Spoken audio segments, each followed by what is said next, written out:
Hello, everybody. How are you guys doing? You all good? I can't deny I had to flex with this. This is my World Cup, FIFA World Cup 2022 Silok with all of the qualified countries on there. Isn't this beautiful? I mean, this is art. This is bloody art. I love all of the kufiyas that they make, but this is the best one. I mean, this is absolutely outstanding. So, you know, I'm aware that not all of you follow the World Cup, but it's still the biggest sporting event in the world, and it's very political, despite, you know, FIFA claiming they don't want politics involved. But I have a couple of things to get into, and again, it's very, very much you know, intertwined with politics. So first of all, tell me in the comments where you guys are tuning in from, and you know, what country, what city, what state, what town, what village you're in. And I'm not gonna lie, I was not streaming because I was too absorbed in the World Cup and trying to fix my computer. So, you know, it is what it is. But there are some things that happened this week which, like I said, it's football, but it's very political. You'll see in a second. We've got people tuning in from Maryland in the US. We've got New Zealand, Brazil, Bermuda, Perth in Australia. We've got Texas, Mexico City, Los Angeles. Someone's tuning in from Olympus on Mars. Florida, Maryland, London, Washington, D.C., Ecuador, Washington, D.C. again, Morocco, Virginia, Hollywood, Florida. And I mean, it's going too fast for me to read. So I'm again, this is great. We've got Iran, Netherlands, Denver, Chicago, North Carolina, Oakland, California. This is lovely. This is wonderful. I'm gonna just remind you guys that I'm streaming also on Rockfin right now. So if you want to watch on the other platforms, I'm sure you'll find it. Give me a second to set the thing up over here. And where do we begin? I mean, honestly, like which? I think I know which one we're going to begin with, because this was so funny. This was so funny. This story killed me. I mean, this is one of my favorite things about the World Cup. Okay, this is so funny. So you basically have Israeli reporters who went to cover the World Cup in Qatar, and every time they try to interview people, some of those people would ask, what channel is this? Like, what country are you from? And as soon as they said Israel, the fans that they were interviewing would just run away. And it's so funny because they're like from all over the place, right? I put all these clips in one thread on Twitter. So if you want to go watch them again, go follow me on Twitter. Here, let's go through them together. This was the first one. I mean, it's so hilarious. It's so hilarious. Which channel is this? Israel channel. You don't like us? She just walked away, man. So she's a Japan fan. We've got a fan from Saudi Arabia. Palestine, there is no Israel. Sorry, please. You are not welcome here. Even if this is Qatar, this is our country. You are not welcome here. There is only Palestine. There is no Israel. So I don't know if you can hear it. He said, there's no Israel. There's only Palestine. And even though this is Qatar, this is still our country. He's basically saying, you know, it's an Arab country, right? So you're not welcome here. Here are fans from Qatar. This? Yes. For Israel. No. Yeah. No. Thank you. Why? I'm sorry. Arabic. No, thank you.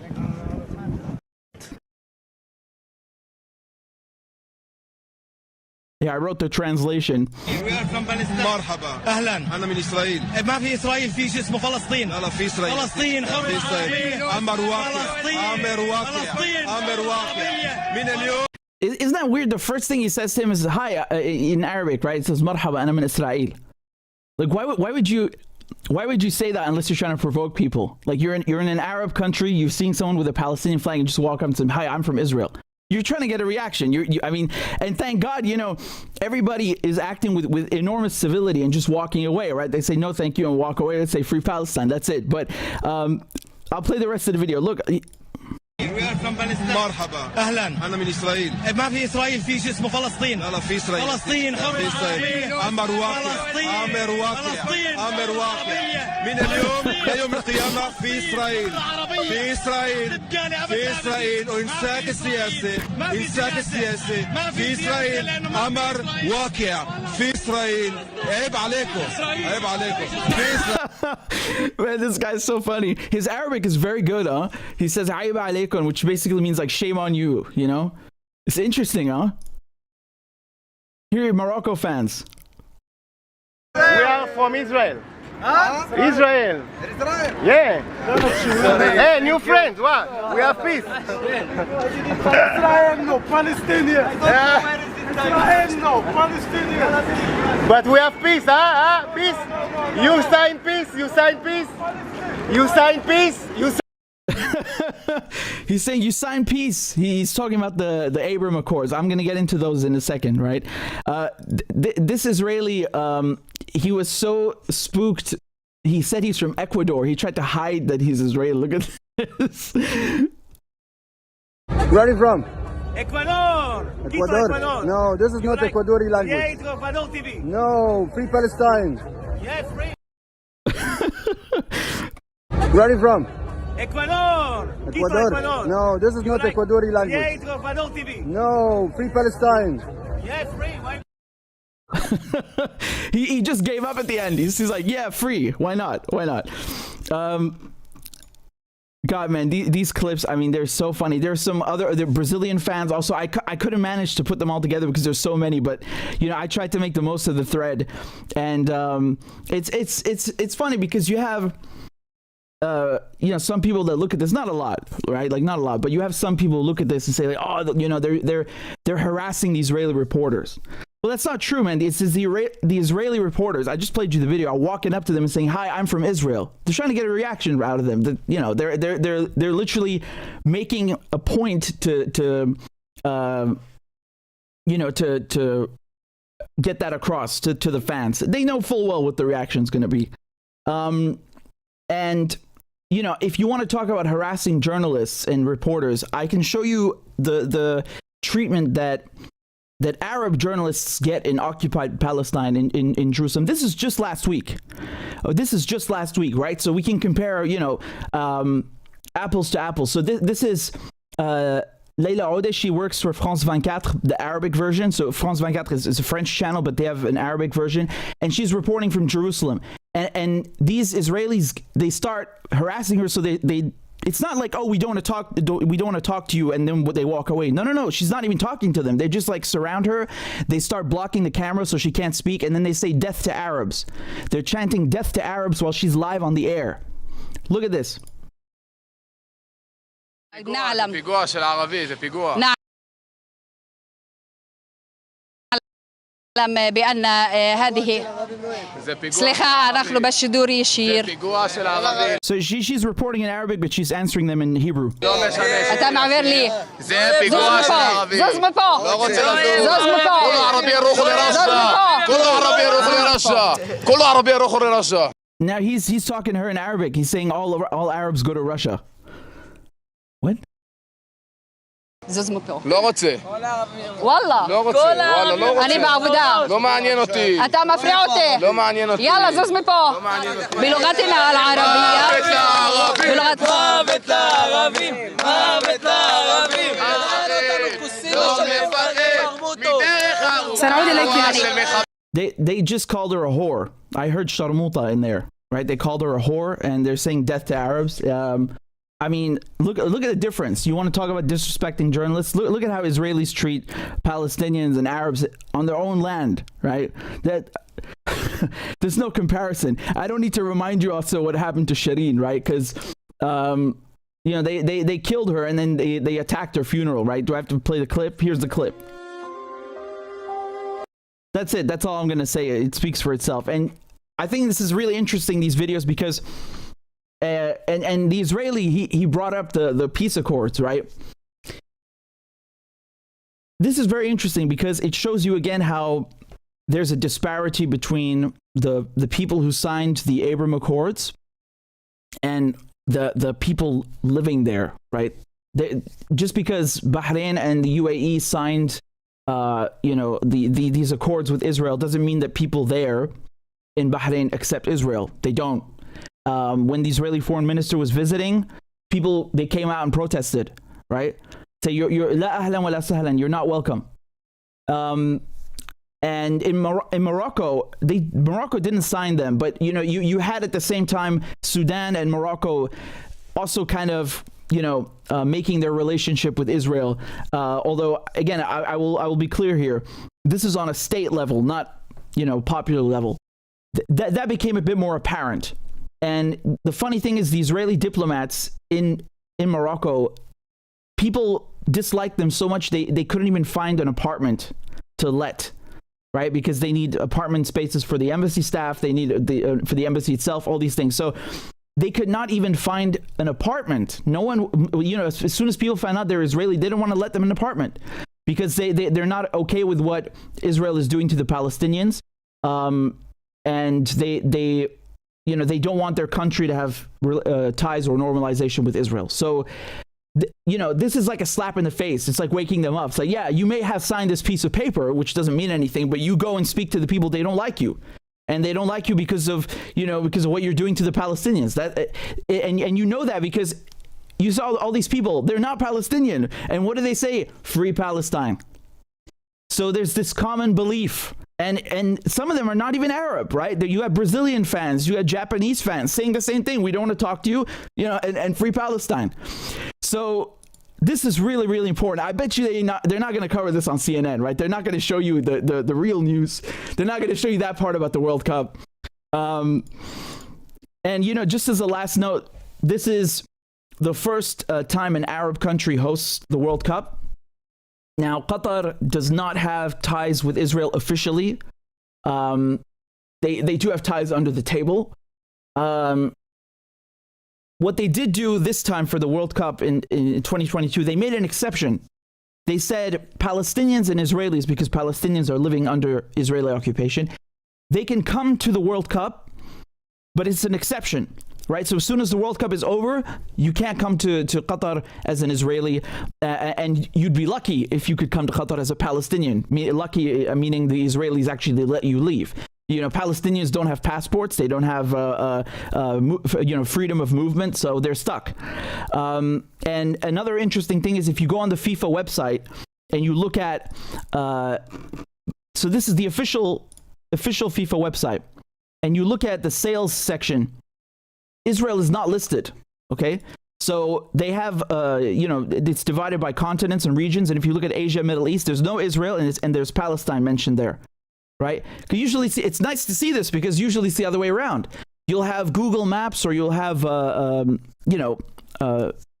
actual maps or whatever referring to Palestine as Israel, and they completely omit Palestine, which is disgusting, right? So give them a taste of their own medicine, right? Let me show you one last clip also. This is another instance of an Israeli trying to provoke football fans. I wrote the translation here, okay? So you can follow. مرحبا اهلا شو اخبارك؟ الحمد لله. انت من لبنان؟ ايه انا من اسرائيل يا اخي. انت من اسرائيل؟ انت وصلت لعندي. انت شو جايب؟ انت اجت لهان. الله فلسطين. ما في اسرائيل؟ في اسرائيل يا سيدي، في اسرائيل. وين انت من وين؟ انا من اسرائيل. فلسطين. So again, the first thing he tells them is, "Hey, how's it going? I'm from Israel." Oh man, this just cracks me up. Really, it cracks me up. It's so funny. And this is what the Iranian fans did. So this guy, he was live on the air. He was reporting, and they came and started putting scarves around him with the Iranian flag, football scarves, right? כן, תראו, שמו עליי פה משקפיים, זה פחות או יותר לבל הטירוף שהיה, אבל כאילו, אין דרך להסביר בכלל את מה שהלך באצטדיון. הקהל היה חלק מהמשחק, הוא דחף את השחקנים, והאמת שאיראן הייתה טובה יותר מווילס היום בכל פרמטר. סרדר אזמון שם פגע בקורה ומסר במקום להבקיע בגול הראשון, אם אתם זוכרים, במחצית הראשונה, מה שהיה נבדל, אבל אין מה לעשות, האוהדים האלה של טים מלי זה פשוט משהו מטורף.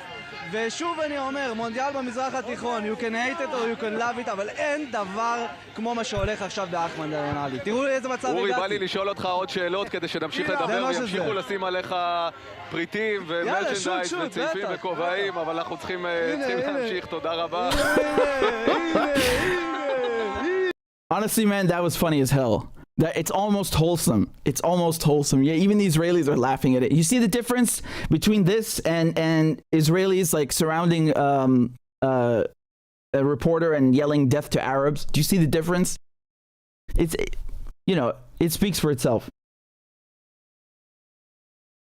And almost every single match, if you're watching, you can see Palestinian flags in the stands. So people are bringing them, and I want to show you also. This is the Moroccan team. They did very well. And they qualified for the knockout stages. And these are the players themselves, not just the fans. They went out and they started flying the Palestinian flag on the pitch. See, so you got love for Palestine from all the way from Morocco to Syria to Oman. Doesn't matter. And even the international fans, like I showed you, Japan, Brazil, they all know. Everybody knows the truth. Everybody knows. And so that's very nice to see this solidarity, because usually they're not allowed to express it, and that's a whole bunch of hypocrisy, right? Because as soon as the Ukraine war started, it's okay to fly Ukrainian flags. They even changed the corner. You got four corners on the pitch. Each one has a flag, usually red or yellow, and they changed it to Ukrainian flag, and that was fine all of a sudden. And then when people would bring Palestinian flags, they would find the club. They say your fans are out of order. They're causing chaos. They're bringing politics into football. We can't allow that. So there you go. It's all love. Let me see what else I can show you from here, because there was I want to show you the story with Iran. So and then I'll give you my thoughts on the cup itself, right? How it's going. So just the other day, Iran played against the US, okay? And do you know what the US soccer team I can't believe I'm saying soccer. It says it on their official Twitter page, so I'm forced to say it. But the U.S. football team, they purposely altered Iran's flag right before the match, and I'll show you here. This is before, okay? So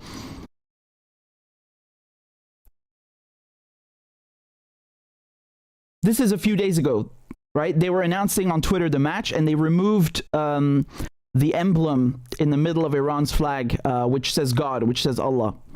And they did it on purpose, right? Because basically they were trying to send a message that, yeah, we support the protests / riots that are happening in Iran. And, it's when you're changing the flag and removing just that part, it's very targeted and specific. It means that they're against the Islamic Republic, because Iran's flag, it's had different versions throughout history, but the current one since 1979, 1980, it has in the middle Allah.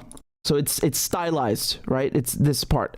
So when you're removing that, you're basically saying like Iran without the Islamic Republic. So obviously Iran was very angry. They went and complained to FIFA, which is the governing body of the World Cup, and they were saying that the U.S. should be kicked out for changing the flag. So there it is. You can see the correct form over here in this picture. So, I mean, once again, it's always like, yeah, don't bring politics into sports except when we do it. When we do it, it's okay. When we put a Ukrainian flag, we love politics in sports.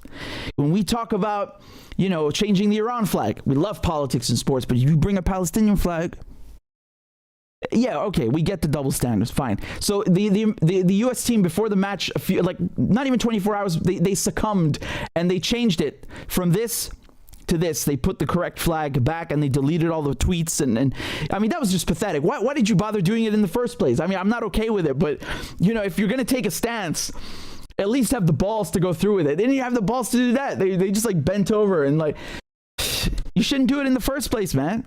You shouldn't do that in the first place. I'm pretty sure they would not like it if Iran changed the U.S. flag and put, you know, cluster bombs instead of stars or something, right? Here's some other crap that I saw. I mean, this is just ridiculous. This is from, again, you should not, for those of you who don't know, you should not take the Daily Mail seriously anyway, right? This is like gutter journalism in the UK, right?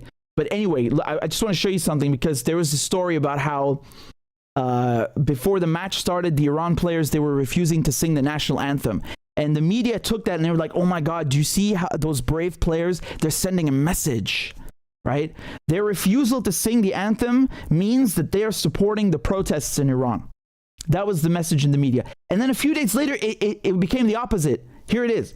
So the Daily Mail were saying that the Iran fans were in tears because their team was forced to sing the national anthem. So no matter what they do, whether they sing it or they don't sing it, it's always like something bad, right?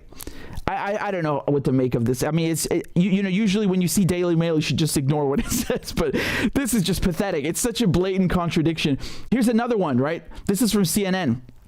CNN were saying that Iran had threatened the families of the football team, of the football players. For what exactly? For not singing the anthem? Like, again, it's so vague, right? And I can't take this seriously. I really can't take this seriously. You know, there's another report which is even more ridiculous. This is from the Israelis. The Israelis were saying that Iran was going to plan a terrorist attack during the World Cup. I mean, what garbage is this, man? What is this? You know, Iran, they haven't qualified for the World Cup in a long time, and this is a very special moment for them. They played very well.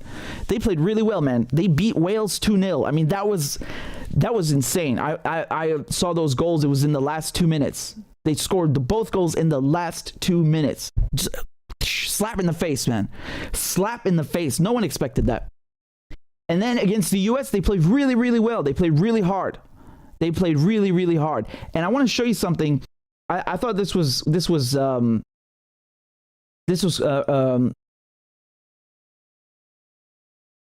here it is, right? So U.S. player Anthony Robinson embraces Iranian player Ramin Razayan after their World Cup game.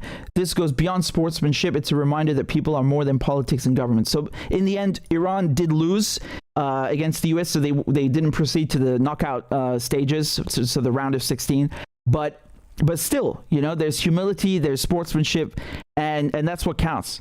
So, you know, when you see this stuff, the headlines, they just become noise, right? It's just noise. So that, you know, Razayan, he played extremely good. I gotta say, he was one of the best players on the Iran team. The performance was outstanding. They really played very, very well. And I hope that Iran will be there for the next World Cup. There are lots of, you know, shocks and surprises. I'll get into that in a separate video, but still, here's another thing that happened. This is basically an attack on the Iran team, and you had a former German football player, okay, Jürgen Klinsmann. He was basically, I don't know what his problem was. Like, he was jealous that Iran beat Wales 2-0 or something. Like, I don't know what his problem is, but he was basically saying that, you know, Iran players have a cultural disposition to cheat. So he's saying that you know, they basically hounded the referee into giving them the goals. It just doesn't make any sense. It's just garbage. Here's a clip. Their attitude to the game and their, let's call it gamesmanship. You can call it something else at home if you like. And they did just that, and they just stayed on the right side of the law. For the referee, in another game, they might not have done.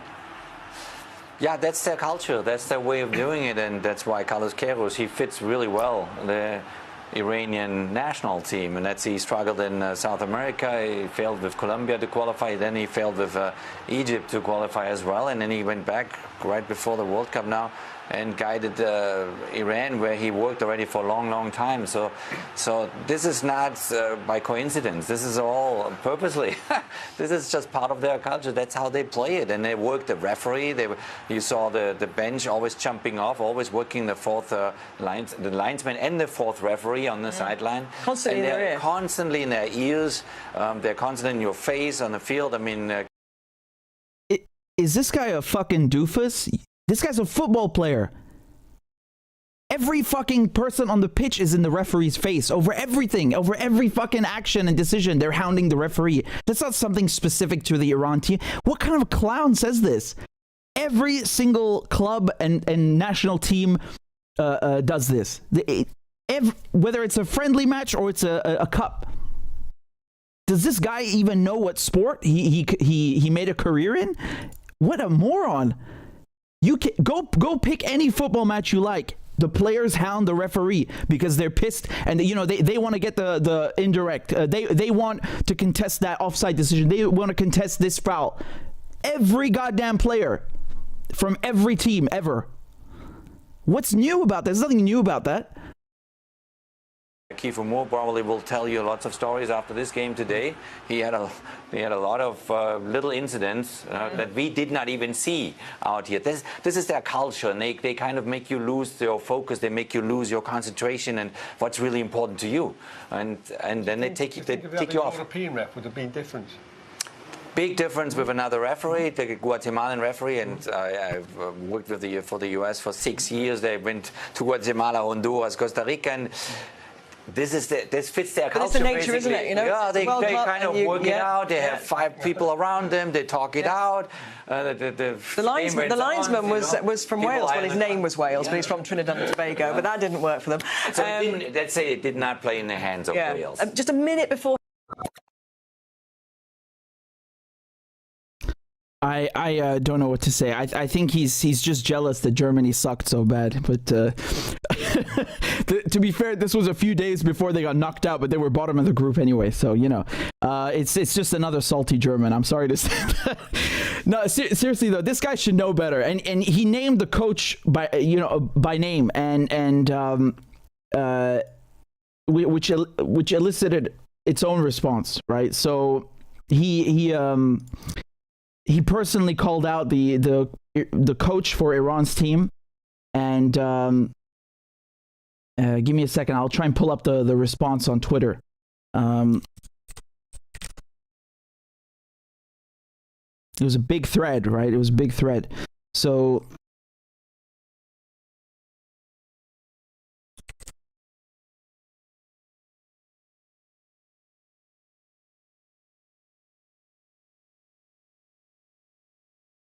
yeah, so this was the response from Carlos Queiroz, right? So he's Iran's coach, and he put out this response, and I think it was it was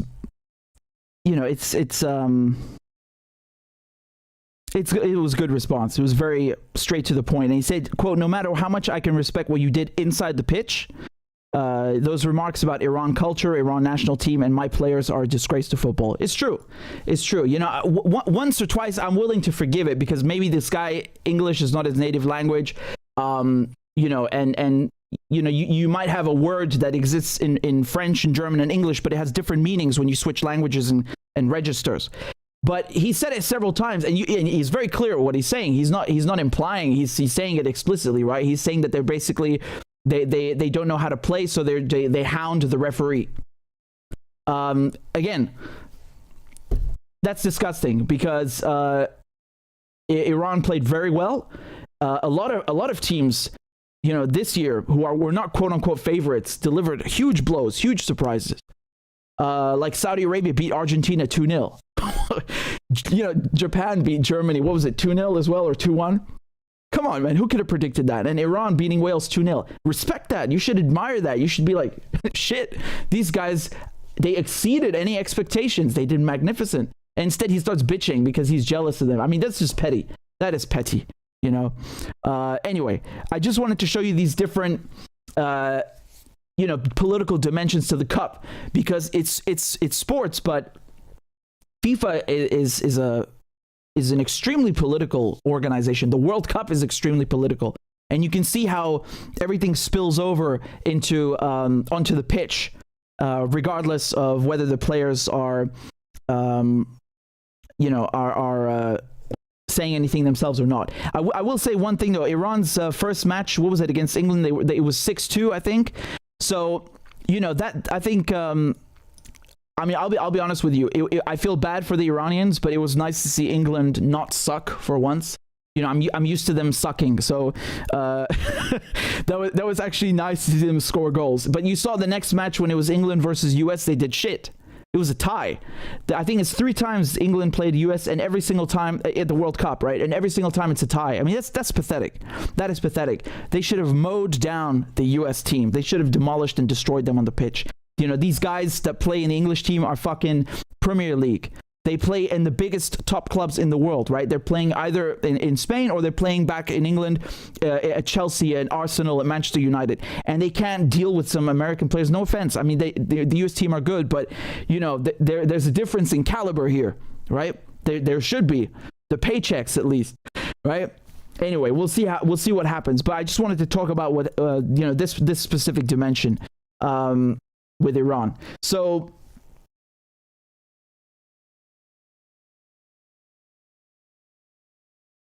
This is a pretty cool thing also. One sec.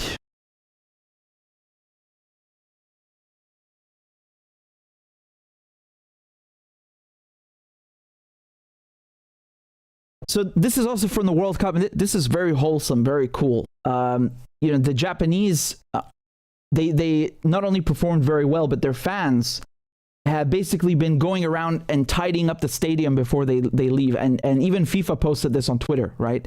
So they said tidying up after one of their greatest FIFA World Cup wins. I think this was the match against Germany. Let me show you the video. 1 second.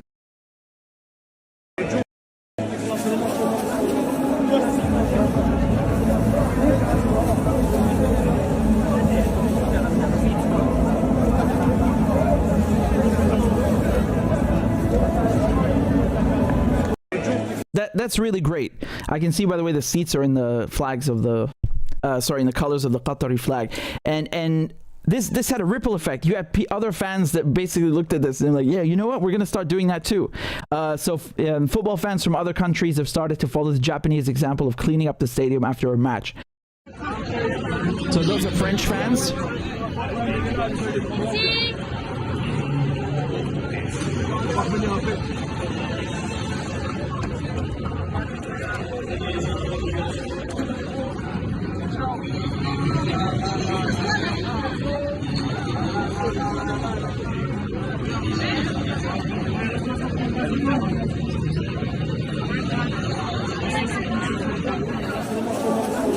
That was the original that I showed you. And here you got Moroccan fans doing it as well. I mean, this is great. That is really great. I thought that was really wholesome, and I just wanted to show that to you quickly. I think this is really cool. Respect to the Japanese, really. They basically topped their group. Didn't they top the group? They were playing just a few hours ago. They beat Spain 2-1. Again, like there are these huge upsets and surprises, which I don't think anyone could have predicted that. So basically, Spain are second in their group. Japan beat Spain 2-1. They beat Germany 2-0 or 2-1. There's so many matches I'm forgetting. Because of that, actually, Germany got kicked out. They're going home tonight because of that victory. Because Spain just needed a tie, 0-0 or 2-2 or whatever, and Germany could have gone through. They even scored the necessary goals, but. Here's another really cool video. This is so nice. I love this. So I'm going to read you this tweet. It says, every single World Cup I've ever watched in my life had people be drunk and fighting and assaulting each other. This World Cup, I've seen Arabs, blacks, whites, Asians, all dance together to some random Arab songs. It is genuinely the best World Cup ever.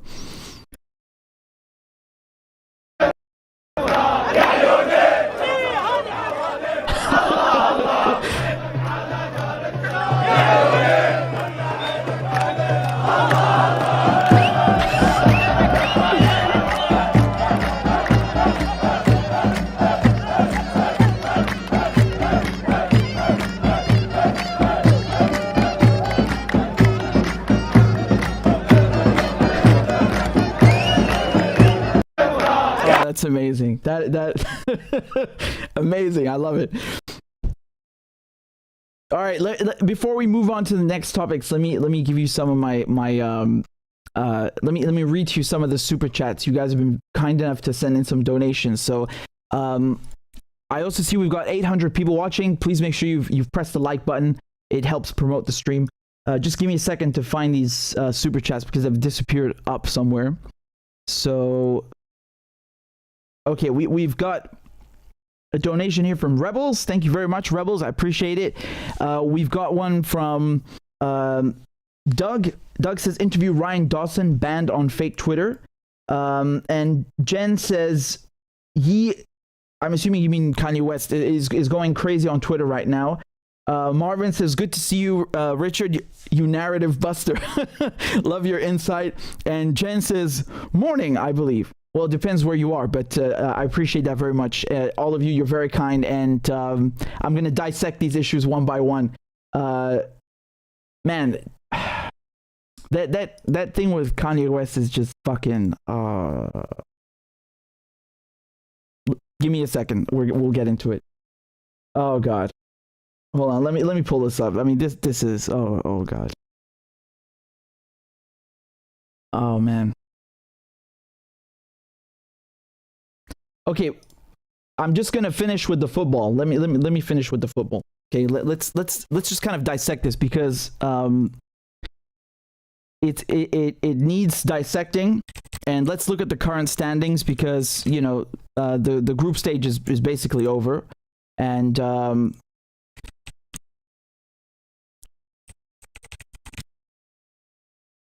okay, 1 second. I'm trying to get a nice fat table for you guys.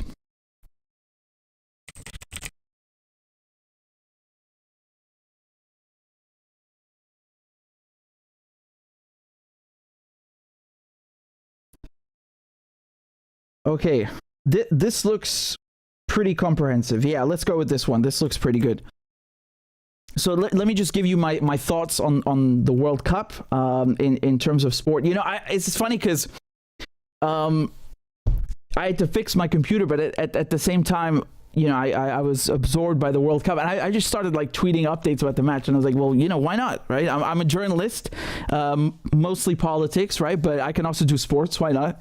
Once every 4 years is not a big deal. So here is what's going on, right? Japan and Croatia, they're going to play next. And this is crazy because, you know, people thought Germany and Spain were going to top that group. Germany is out. Germany is out. I mean, they were bottom of the group the whole time, which is scandalous. And they did well tonight. They did, you know, 4-2 against Costa Rica. But still, Germany, Costa Rica are out. Japan and Spain go through. So Japan plays against Croatia and Spain plays against Morocco. Now, Morocco, man, Morocco played so well today, right? They played really, really well. And like I showed you the video, the players, they started bringing the Palestinian flag on the pitch. That was really good. I got to tell you one thing though, because 2 days ago you had Tunisia and France. And this is the first time in history that Tunisia has beaten France. You know, it's very symbolic and significant, right? Because France is viewed as a big football nation. But France also, you know, they colonized Africa, particularly the Maghreb. So Morocco, Algeria, you know, Morocco was a protectorate, it was mandate. They made Algeria part of France. It was like so colonized, they literally annexed it, absorbed it. And you know, in Tunisia, I think you have 2/3 of the population who speak French. Not you know, only French, but in addition to Arabic, which is crazy. That shows you how much influence the French still have there from colonial times, right? Although that's not really over. But so that was very significant, right? That was huge. That the French lost. They actually, it was 1-0 for Tunisia up until the last minute. Then Griezmann, a French striker, he scored a goal and it was offside. So they got very lucky, but unfortunately, even though they beat France, they are not going through. They were eliminated, which is very sad because I have to be honest with you, the French played like shit in that match. Okay? Normalement, ils jouent bien, mais là, c'était de la grosse merde. Terrible stuff. I don't know why, I don't know what it was. Were they were too cool about it because they knew that no matter, even if they lose, they're through to the next round? Is that what it was? Or what is it? I was not satisfied whatsoever. They played well the other matches. This was garbage. Tunisia, they shat on them. Well-earned victory. Really, really well-earned victory. Unfortunately, though, they're not through. Here are the other matches taking place. We've got US against Netherlands. So the US was in the same group as England, Wales, and Iran. Like I said, Iran played very well, but unfortunately, the last match with the US, it wasn't enough to pull through. So, the Americans, they were second in the group. So they face Netherlands. The way it works with the groups is that you have 4 countries in each group, and they all play each other, right? So you have each country playing 3 matches against the other 3 opponents. And then the first, the country that's top of the group will play the second position in another group. It's kind of like, okay, well, let's put the strongest one in this one against the second strongest there. And, that's how you get countries knocking each other out as the competition progresses. So basically, Netherlands were top of their group, but the US were second. And Netherlands, they're favorites, right? They play very well, usually. So, they're the favorites to win this match. But again, this World Cup's full of surprises because Argentina got through, but Argentina lost 2-0 to Saudi Arabia. Who the hell would have predicted that? I mean, again, I'm going to echo other people's sentiments. I don't like Saudi Arabia's politics. I think it's a shame that they are, they have ties with Israel under the table. They are backing the U.S. petrodollar. They try to destroy Syria. But I like when underdogs win. And Saudi Arabia were the underdogs in that match. There is no question about it. And they beat Argentina. Argentina's won the World Cup multiple times. It's a football nation. Their religion is football. So that was very significant. Australia, they've also gotten through. And let's see who wins. I'm guessing it's Argentina. But again, who knows? England will play Senegal. Now, again, I've been positively surprised by England because usually they're shit. So let's see how this goes. If they can actually win in the knockout stages, that's significant. England always gets qualified in these tournaments and always does the group stages well. But once it gets to round of 16 or to quarterfinals, it falls apart, especially if there's penalties. That is the worst thing, right? But I'll just give you a brief recap because in 2018, England did win at penalties against Colombia, and they made it to the semifinal, which is insane. At the World Cup, right? Last World Cup in Russia. And then in the 2020 Euro Cup, but that was postponed by 1 year because of COVID. So it was last year, basically. England made it to the final. Who the hell would have predicted that? I certainly wouldn't. I was like, I'm done supporting you guys. I'm through. We're breaking up. And it's always this false hope. I fucking hate it. They tickle you and tease you and trick you, and then they do shit. So that was, I was like, oh my God, they're in the final. Well, come on, I got to support now. And then what did they do? They fucked it up as usual. Of course, as usual. Again, these players are better than the previous squads, but still. So the logic here is that, well, every year they get better and better. Semifinal, final. Maybe they can win this time. Who knows? I'll say one thing, though. It's certainly good to have the favorites, quote unquote, out of the way. Germany's gone. You don't have to deal with Germany anymore. And as an England football fan, I am fucking laughing. Oh, man, that was funny. And, let's predict, for example, just imagine Australia beats Argentina by some fucking miracle. That's Argentina that you don't have to deal with anymore now, right? If Poland could beat France, that would be a huge favor. Okay, so please do that for us. Poland actually emerged top of the group, right? So again, Poland is not typically a favorite in the World Cups, but they played so well they topped their group. I mean, who would have predicted that? No one predicted this, man. No one predicted Germany would be out. No one predicted Spain would be second. That Japan would beat Germany. That Japan would top the group. That Poland would top the group. That these things are crazy. This doesn't happen like this usually. Okay, but here we are. And it could very well end up that you have England against France, England against Poland. I'm assuming, of course, that England doesn't do shit. But again, that's a very, a very bold assumption. We'll see how things go. I just wanted to give you my quick thoughts. I've been immersed in the World Cup. It's great fun. If you don't watch football, you should. You really should. Especially it's once every 4 years, this World Cup, and it's very special. It's very good. So Claudia's correcting me. Actually, Poland were second. Fine, but until yesterday they were first. Okay, so it's besides the point. The fact they actually got to the knockout stages is what counts. Japan, they hosted the World Cup with Korea, right? Wasn't it in 2002? So about 20 years ago. I remember Japan and Korea were hosting the World Cup. That was also very fun. That was very, very fun. And anyway, you guys let me know in the comments if you're watching and who you're supporting. I'm again really happy to have this scarf. All the qualified countries are here, except Russia's not, right? Russia's on the scarf and Russia qualified, but Russia was kicked out, right? I mean, they talk about no politics in sports, but they just kicked out the Russians for. I mean, if with that logic, half the teams shouldn't be on this. It shouldn't be here. The US, the UK, it shouldn't be no fucking where near this tournament, man. You gonna beat them with that stick? Let's go, man. Let's go balls to the wall. You want to fuck around and start, banning football teams because of their country's politics? Let's do it. Yalla. Come on, motherfucker. Let's do it. Balls to the wall. Let's go 120%. Let's go. Let's do it. Man. Anyway, let me know in the comments who you're supporting and what you think the outcome is going to be of these matches. Tomorrow we've got the last group matches. I'm completely blanking right now. I have no clue, but we'll find out. And if you want the updates, I'm posting them on Twitter. But anyway, you guys in the comments are telling me that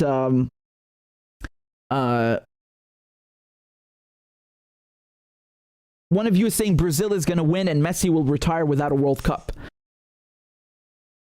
I don't know, man. I don't know. I'm very disappointed with Argentina. I think Argentina have been playing like crap. Once again, Argentina are supposed to be favorites. They don't play like favorites. This is not Argentina from 20 years ago or 30, 40 years ago. So Dr. Cruiser says, I'm blown away that Australia got this far. Me too. I'm very, very blown away by this. Many of you are saying Brazil. Again, Brazil is always a favorite. You can pick any World Cup and say Brazil's going to win. And you might be half right. Because, again, it's their religion. But, again, I'm not very impressed by Brazil. Brazil were very, very good like 20 years ago. 30 years ago, 40 years ago, but now this is a different squad. It's a very, very different squad.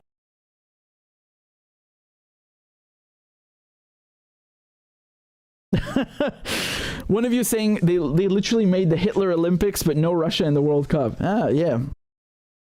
Morocco and Japan, France, Serbia are playing today. Serbia's probably going to be against Brazil. I didn't see Brazil on the chart. That's why. Man, that was another thing with Serbia. One last comment I want to get in there. That match between who was it? Serbia and Cameroon.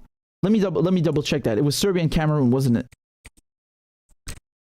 I think there've been like 36 matches already. So I every single day you forget the previous day's matches. It's crazy. Let me just double check.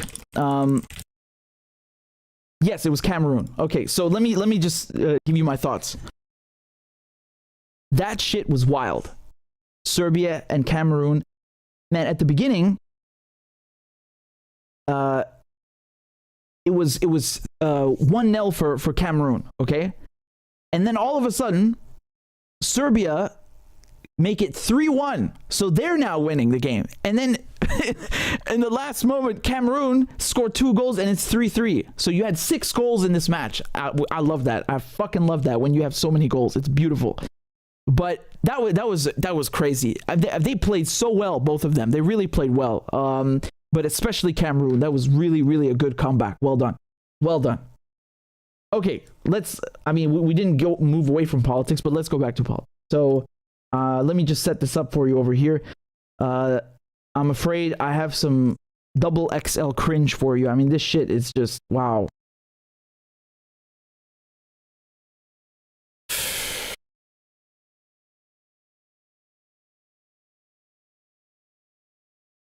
This stuff is so cringy. I do not even know where to begin. I don't even know where to begin with. This is so outlandish. So Kanye West, who is now Ye, apparently, he went on Alex Jones' show, right? Infowars. And I'm just going to play the clip. This is so weird. This is so weird. Hitler also. You're not Hitler. You're not a Nazi. You don't deserve to be called that and demonized. Well, I see good things about Hitler also. I love everyone, and Jewish people are not going to tell me. What? No. You need to stop right now. You need to stop right now, man. This guy, Alex, is trying to save this guy's ass because for weeks they've been calling him an anti-Semite. They've been saying that he's making, racist comments against Jews. And he's trying to give him an opportunity to clear his name. He's like, that's not fair that they call you a Nazi. And the first thing comes out of his mouth, well, the Nazis weren't so bad. What the fuck, man? What is wrong with you? What is wrong with you? Look, man, everything that Kanye has been saying, even if you wanted to give him the benefit of the doubt, now it's too late. He's burnt that bridge because you cannot, whatever your argument is, you can't start with, well, Hitler wasn't that bad. Or, I love Nazis. That's what he says. He fucking says that. He says, I love Nazis. What? You threw the shit at the fan. Shit did not hit the fan. You threw it there. Kanye, you threw your shit at the fan. Oh my God. I mean, the cringe from this is it's supersonic, man. You can love, us, and you can love what we're doing to you with the contracts, and you can love what we're pushing with the pornography. But this guy that invented highways, invented the very microphone that I use as a musician, you can't say out loud that this person ever did anything good, and I'm done with that. I'm done with. What are you smoking, man? He's basically saying that, Hitler invented the microphone and the highway, and we're not allowed to say that. No. Hitler did not invent the microphone, and he did not invent the highways. Those are British inventions. I have to flex. They're British, like the telephone, like the steam engine. So number one, I don't know what kind of history books you've been reading, but that is complete horseshit. The microphone, yep, and the modern highways are British. They're not German, and they're certainly not from Hitler. And even if they were, that I don't know how that outweighs the genocide. You can't just it doesn't matter that he invaded, North Africa and Russia and Europe and blitzed London and, killed millions of Jews and Poles and disabled people and Slavs. He invented the microphone that I use as a musician. No, he fucking didn't, Kanye. He did not do that. And you are out of line, man. I don't know what this is. The classifications, every human being has something of value that they brought to the table, especially Hitler. You're not Hitler. What? What do you mean? Yo, I can't handle this, man. I cannot handle this. It's so bad. It's so bad. It gets worse, man. I mean, I don't know. For once, I don't know if it gets worse. Like, I don't know how you can top that or let's say lower that. I don't know. My mission here today is to offer the First Amendment, because as long as you're not carrying out violence against someone or asking people to be violent, like the left's asked people to burn down cities and attack Republicans and celebrated Rand Paul and Scalise being shot and attacked, then you have your free speech. And when the left came out in the last 10 years and really accelerated the last 5, 6, and said white people are inherently evil because of the color of their skin, and that somebody who moved here as a kid from Poland, they're supposed to pay reparations for what people did hundreds of years ago in this country. It's a divide and conquer strategy. I'm not getting into the reparations debate. I'm saying the groups pushing reparations are trying to cause division. And so I've said it, the most Nazi-like activities I've seen, and the Nazis, in my view, were thugs that shook people down, did a lot of really bad things. But they did good things too. We're going to stop dissing the Nazis all the time. Okay, we're going to get to that. My mission here today. Oh my God. Oh my God, man, this guy is so far gone. Even Alex Jones is like, you need to chill. You need to stop. Even Alex Jones.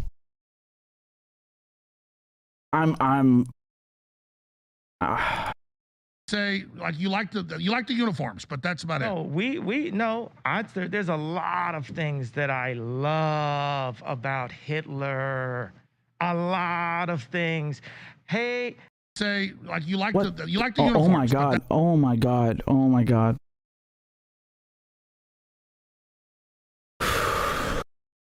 You look, man. You are whatever point you were trying to make. You're making it really difficult for anyone to, take you seriously. This is too much. And people think this is not edited. You can go right now on Infowars.com and watch this. I watched it. This is real. This is real. You can't go around saying this shit. You can't do that. You're gonna look like an idiot. watch my accounts because they've been frozen by the Jewish banks. So I need to watch my mails. Well, CNN says white people are evil Nazis. So, I mean, I disagree with both statements, but I get the frozen. I don't like the word evil next to Nazis. I think we need to look at. Oh my goodness! Just because you don't like one group doesn't mean the other. But look, I love Jewish people, but I also love Nazis. Oh man! Well, I have to disagree with that. But listen, we're gonna go to. Did you see that awkward laugh? He fucking had it. He had it. This is all like in the span of 10 minutes. All of this, right? Alex Jones is like awkwardly trying to like, get him to shut up. You just like the uniforms, right? The Hugo Boss shit. You don't actually like. And Kanye's like, no. I love the Nazis. Oh my god, yo. I don't even know what to say, man.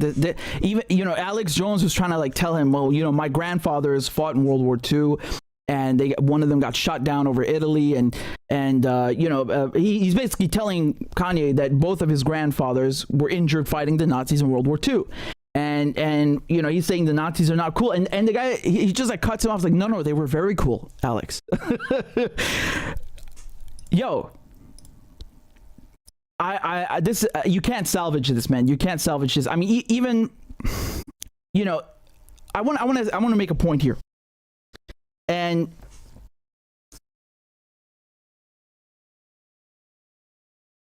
look.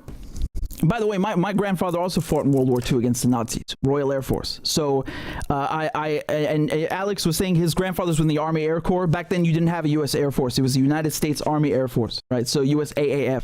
But anyway, I want to make a point here. In the U.S., I realize that there are a lot of times where they throw around the word Nazi, right? So they'll say, "Oh, this guy over here, he's a Nazi or a Nazi sympathizer," and they overuse the word, and it does a disservice because they're basically by overusing it, they end up kind of like watering down what the Nazis actually did. You can't just like call anyone you disagree with a Nazi. That's ridiculous, right?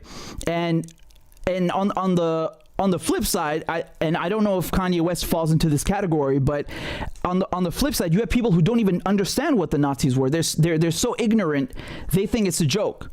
So is that what's going on here? I don't know. But my point is that even though in the U.S. they like to throw around the word Nazi and fascist all the time, they don't know what that means, man.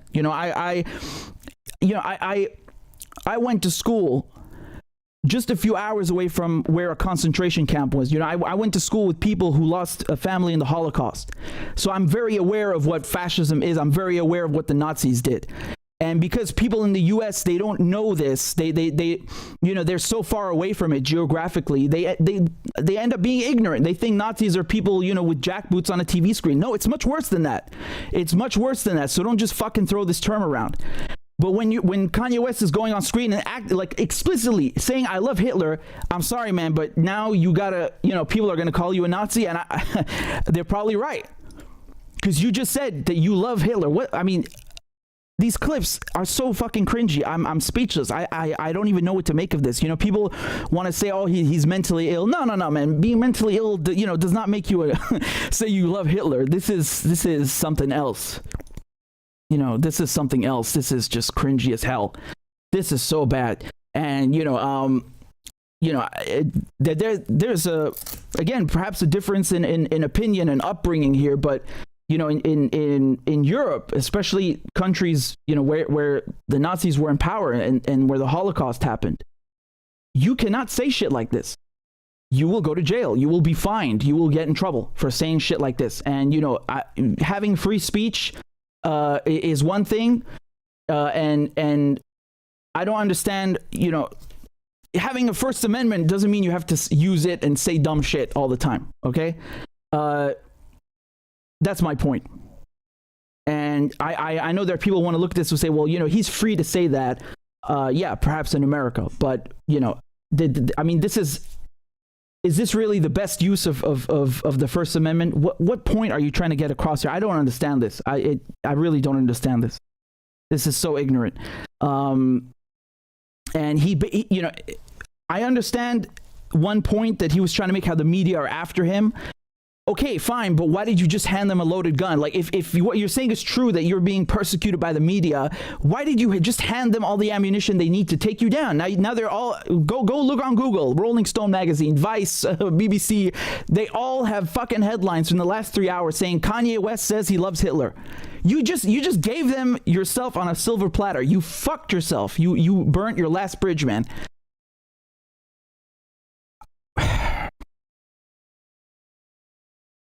You burnt your last bridge.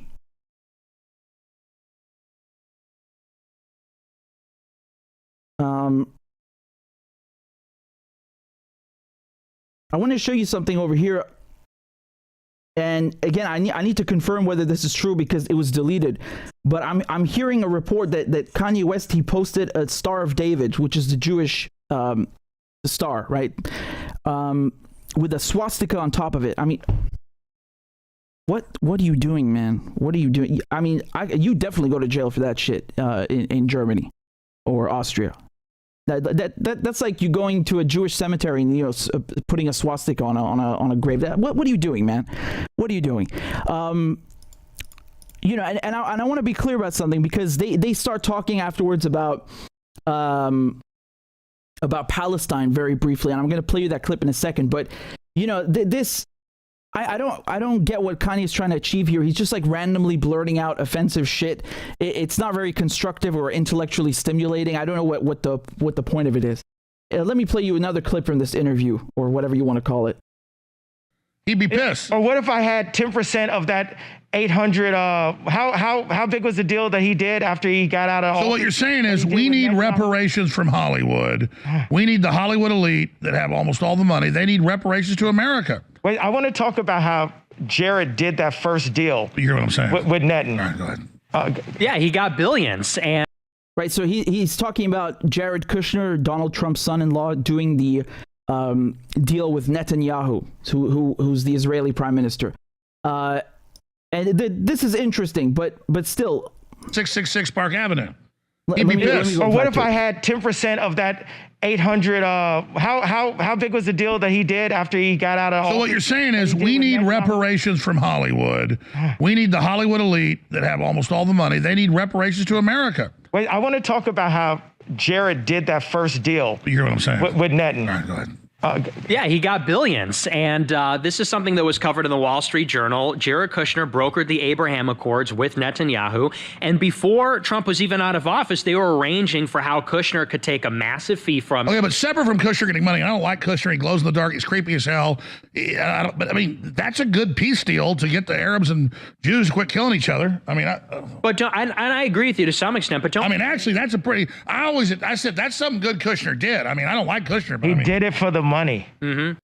Okay, I don't know what listen to me, Alex. Listen to me, Alex. There was no peace deal. This is a bunch of rich oil sheikhs who signed a piece of paper on the White House lawn. That's it. There's no peace deal, and Arabs and Jews are not killing each other. You have European settler colonizers, Israelis, occupying Palestinians, and as a result, There are people resisting that occupation. End of story. There's no problem between Arabs and Jews. What is this ridiculous? You're dumbing down the situation and completely changing the topic. This is not a religious issue. There are Arab Jews, like you have Arab Christians, like me, or you have Arab Muslims. Judaism comes from this area.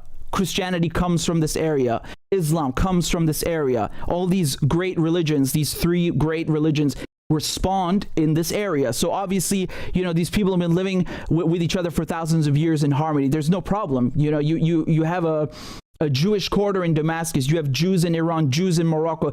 There's no problem with Jews. The problem is with Jewish European settlers stealing land and colonizing. So that is a problem with colonialism. It's not a problem with religion at all, whatsoever. Nothing to do with it. He says Arabs and Jews killing each other with whose weapons? They were your weapons. They're manufactured in the U.S. and given by the U.S. and licensed by the U.S. to the Israelis. So, this toilet piece of paper doesn't mean anything. You want to actually do something, you stop arming the Israelis and giving them political and logistical and cover. That's what you do. Okay, so I just wanted to make a point there. I don't know what I mean, that was just really naive of him. I don't know where he got this from, that it's a peace deal. It's not a peace deal. It did the opposite, because people looked at this and they were like, you think that you can normalize ties, that we're going to accept the Israelis after what they've done to the Palestinians, what they've done to the Syrians? No, we're not going to accept them. And the World Cup, you saw how average people, being interviewed by Israeli channels, they don't want nothing to do with them. Goodbye. I don't want to talk to you. And when the Israeli Foreign Ministry came to, on an official visit, Yair Lapid, he went to visit Bahrain. People went out on the street, protest. There's no peace deal. The problem, the root cause is the Israelis occupying Palestine. Did the Palestinians have anything to do with this? Did they have a voice? Were they given a seat at the table? There's no fucking war between Bahrain and Israel. I mean, again, people support the Palestinian cause because it's the Palestinian cause. So what kind of peace deal is that? You don't include the Palestinians? Of course they didn't include the Palestinians. That's by design. Well, I mean, we got things done. Yeah. And I would say, I'm not defending him. I'm saying, isn't it good to try to get Middle East peace? It is. So leave. You have to leave, Alex. You got to take the U.S. troops and leave. You got to take the British troops and leave. You got to take the Israeli colonizers and leave. That's how you get peace. Let's ask Nick. Yeah, Nick, go ahead. If you want Middle East peace, you have to go to Israel, because Israel is the one who has been bombing Syria. Israel's the one that's... And they got 200... Christ, apparently this guy has a brain. I'm pleasantly surprised. Wow. You hear that? He said you have to go to Israel. Israel's the one that's bombing Syria. Bingo. Yes, exactly. Nuclear weapons, they ain't going nowhere.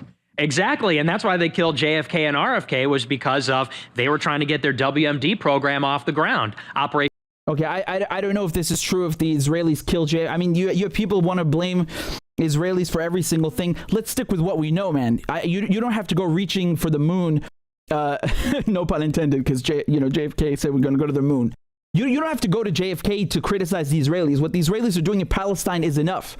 That is a crime in and of itself. You don't need to go any further.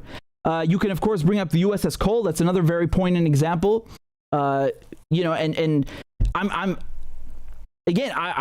shocked. This guy has a brain. He's talking some sense about Israel and their crimes. And they mentioned the nuclear warheads. That's also important, because the Israelis refused to sign the Chemical Weapons Convention, the ban on chemical weapons. They refused to sign the Nuclear Non-Proliferation Treaty. So, basically what countries like Iran have done is they'll go to the IAEA, which is the UN's nuclear watchdog, and they'll say, look, we will sign this treaty that we're not going to develop or seek to develop or transmit knowledge to develop nuclear weapons. But by signing this, we also get the right to develop a civilian nuclear program. That's what you get. That's your right under the NPT. The Israelis never signed it. And they not only developed nuclear technology, they have an arsenal of nuclear weapons, right? And the guy who, I forgot his name, but he was an Israeli scientist who worked on the program. He blew the whistle and they put his ass in jail for 2-3 decades. I think he just came out recently. So yeah, they have nuclear weapons, the Israelis, and you can't start demonizing Iran for an imaginary nuclear program when the Israelis have nukes. They're the only people in the Middle East who have nuclear weapons, and you're looking at Iran. Iran don't have any fucking nukes. Iran is the most surveyed country by the IAEA. If they had nukes, we'd have known yesteryear. We'd know in a second if they were developing nukes. They'd never be able to hide it. Apollo. It was Jack Kennedy that wanted IAEA inspectors looking into it. No, and that is probably that's one of the reasons Kennedy got killed. That was what we need to say right now, and we're going to bring Ali on in a second, is both my parents were educators, right? And we again, I going back to this drivel oozing out of Kanye West's mouth. I don't know what this is, man. I really don't know. He's talking about he makes some these points about Jared Kushner which are legitimate, because Jared Kushner was this is another case of nepotism. Donald Trump basically put his son-in-law in the White House. That's nepotism. He put Ivanka, his daughter, in the White House as well. Yes, this is true. It's undeniable. Why was Jared Kushner brokering these quote-unquote they're not peace deals, they're robbery of Palestinian land and normalization with Israel? Yes, I'm sure he made money from it, but it's not about money. It's about getting Arab countries. You see, they missed the whole fucking point. Even when they make points, they miss the point. The whole point was to get Arab countries to legitimize Israel, because Arab countries do not have ties with Israel. They do not recognize Israel. If you have an Israeli passport, you are not getting in that country. They do not like or want ties with Israel. Israel, because it's a colony, because it's a settler colonial project, a European settler colonial project, Israel wants to be legitimized.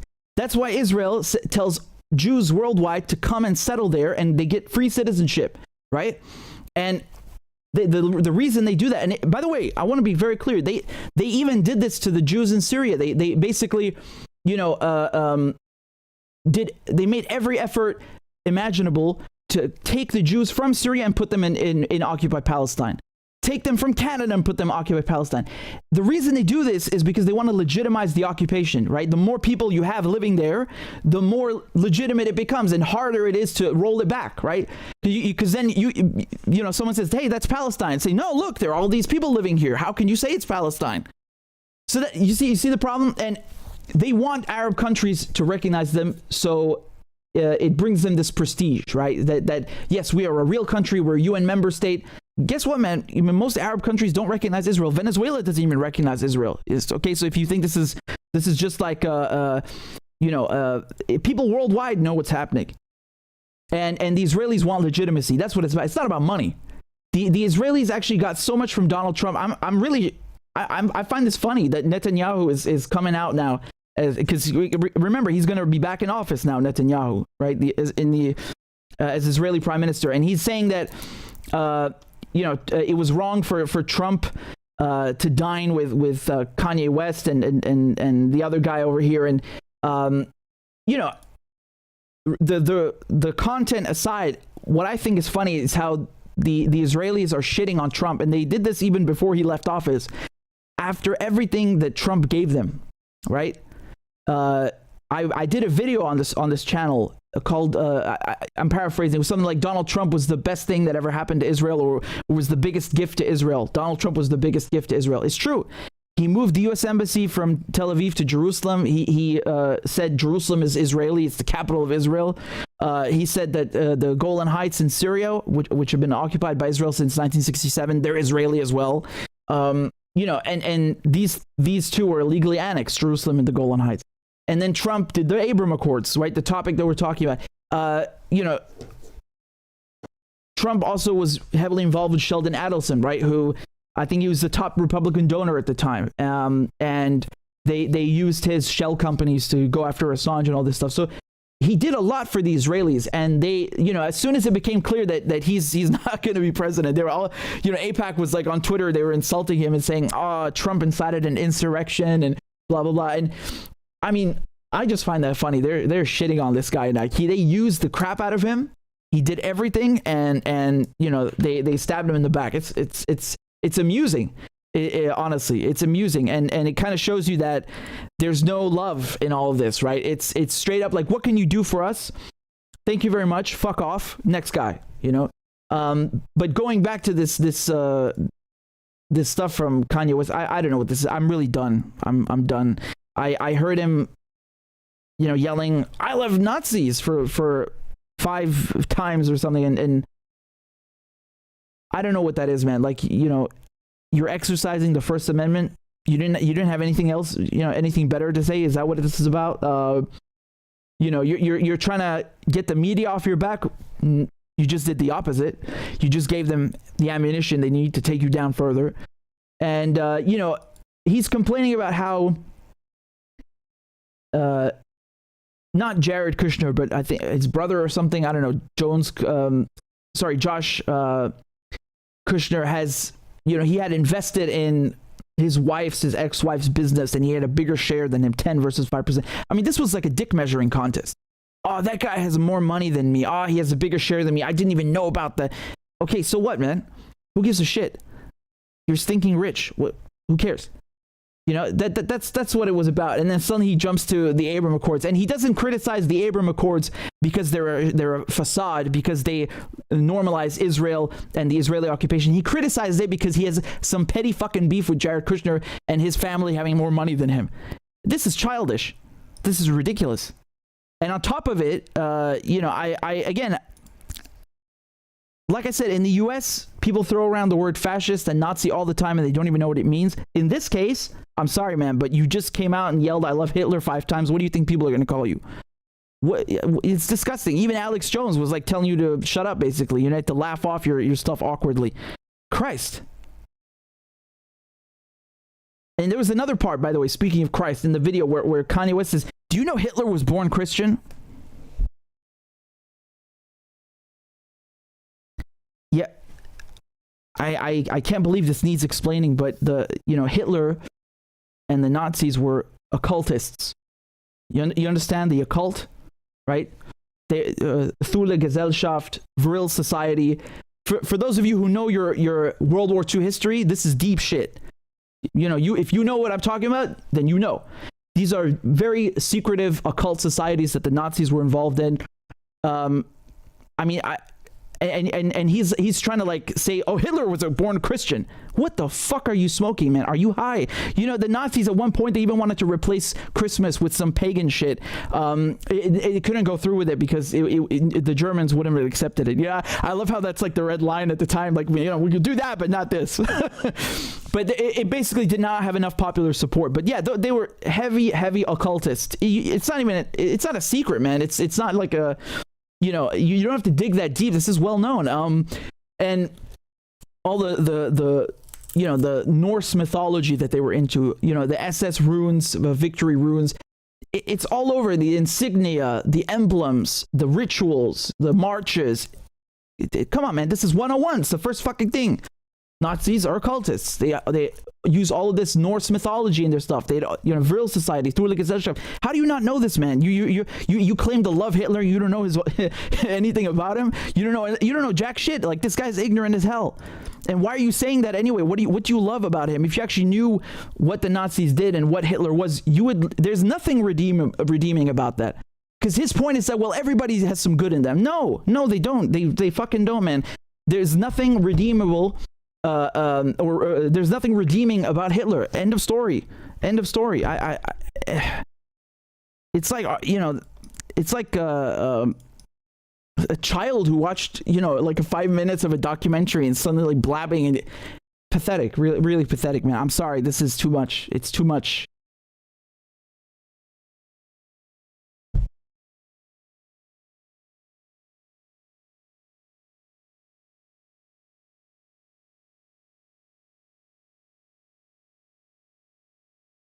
Especially, man, as a black man, you understand, like, it's already bad enough for a white person to say this stuff, but this guy's black, and he's saying he loves Hitler. I mean, why are you being so cringe, man? Like, you would have been thrown in a camp under Hitler. I would have been thrown in a camp under Hitler. What is so nice about the Nazis? There's nothing nice, man. And you know, I'm not saying this just about Alex Jones. I'm speaking generally now, but I feel like he does not realize, or maybe he does realize, but you know, in the end, he's being used as a token. I don't know if he's doing that willingly or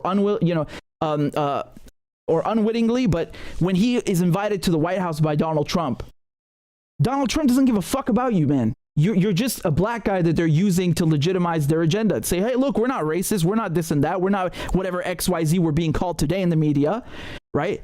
And again, you know, this is I'm going back to a few years ago now, but it applies still today.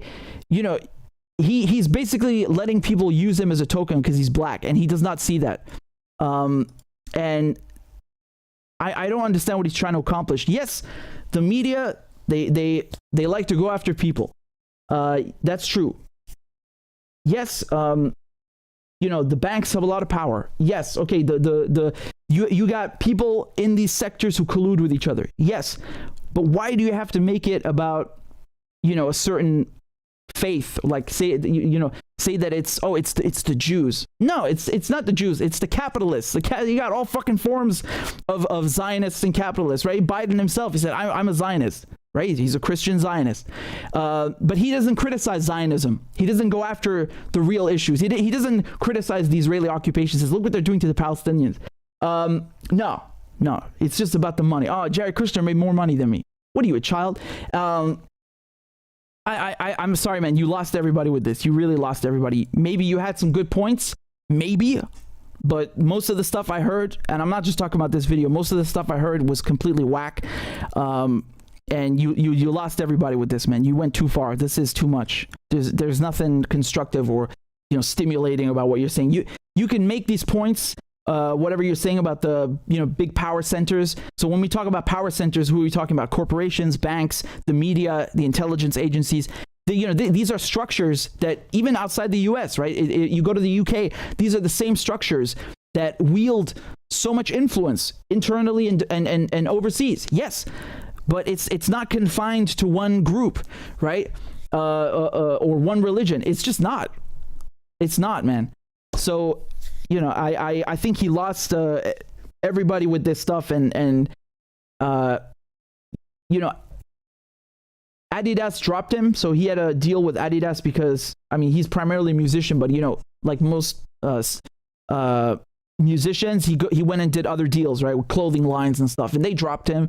And there's some other fashion brands that dropped him as well because of what he's been saying for the last weeks. But this stuff these videos I showed you from a few hours ago, that I mean, this was the pinnacle. Unless he decides to do something even more crazy, you know, like saying I want to bang Mussolini or something.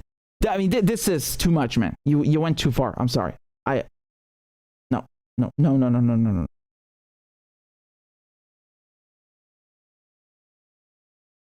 Jen says 50 Cent for president in 2024. I mean, man, 50 has never said any cringe shit like this. He's never said any cringe shit like that. I would hope not anyway. Kapapa says Nazis also got inspiration for ethnic cleansing and colonialism from American exceptionalism and manifest destiny. Thank you. This is such an important point. I'm going to read that donation again. Quote, the Nazis also got inspiration for ethnic cleansing and colonialism from American exceptionalism and manifest destiny. Yes, and you should also not forget that there's a lot of British philosophy that influenced the Nazis as well, right? So him being a black American and knowing what happened to not just the natives, but you know, the enslaved Africans that were brought there with the triangular trade, in the slave trade. I mean, this is shocking, right? He should be criticizing the whole system instead of what he's doing here, which just comes across as cringy as hell, you know.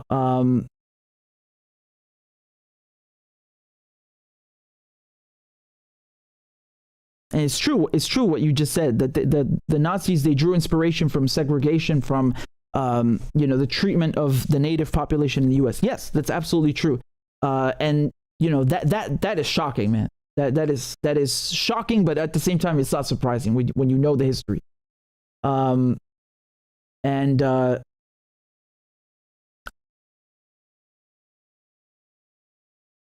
you know, for anyone to say this stuff is bad enough. For him to say it, I think it makes it worse. I see Mona's in the chat. It's good to see you, Mona. I'm glad you could pass by. Philip says, Richard, what about freedom of speech? Where does it stop? One life or millions? Greetings from Iran.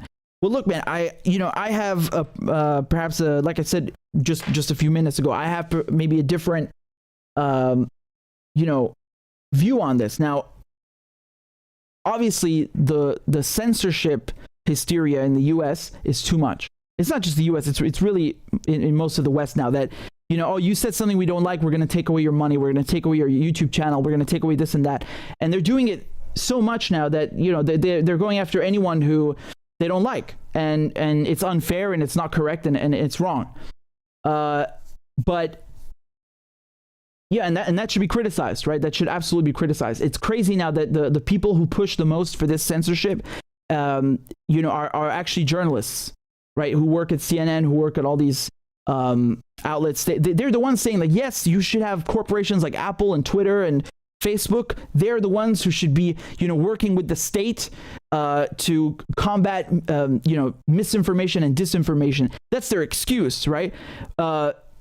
Disinformation and misinformation or not, they're basically advocating for fascism. When you have collusion of the state and corporations merging into one and silencing dissidents, I'm sorry, that's a hallmark of fascism. That's 101.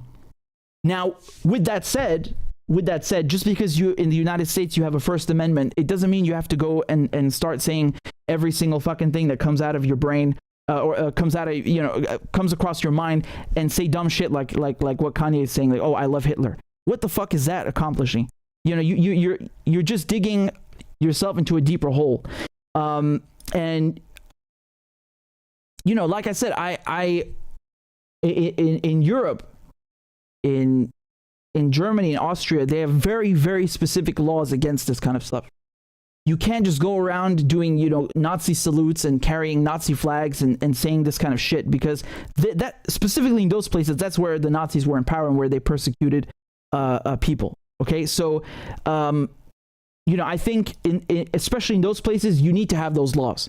And keep in mind, the ones who pushed for this are the Western countries, the Allied powers who occupied Germany after the war, because they did not want this stuff to happen again. It's kind of like what they did in Iraq, right? De-Baathification, but that was a completely different beast, because that was a terrible, terrible mistake. In Iraq, you had teachers, unionists, anyone who were all members of the Ba'ath Party. So from one moment to the next, you had all these people who were out of work. And they just created chaos. That was some straight up colonial shit. That was some straight up colonial crap. I forgot his name, Paul Bremer, walking off the plane into Baghdad and saying, we declare the Ba'ath Party, dissolved or something. Like, who the fuck are you? They invaded and couped that country. That's completely different from denazification. But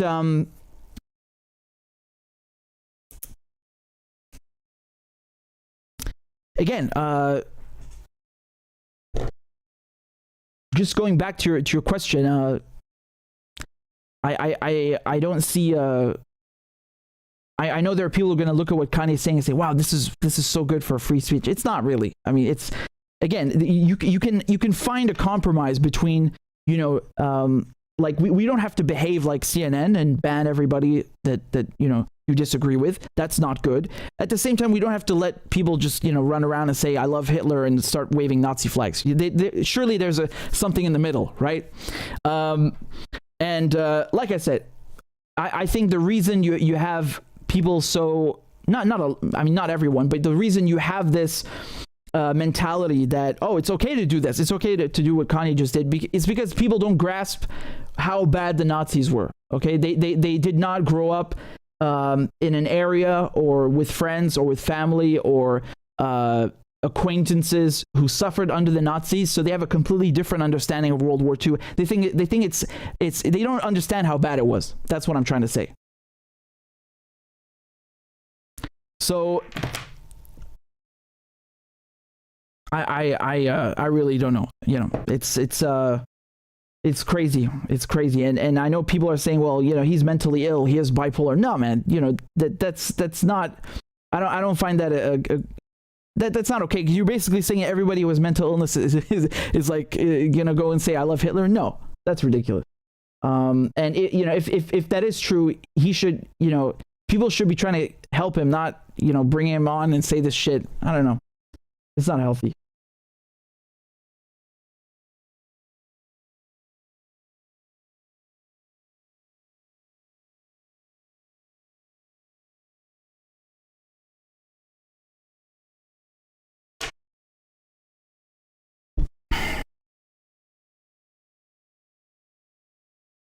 I'm just checking out the stuff on Rockfin. Give me a second. We got so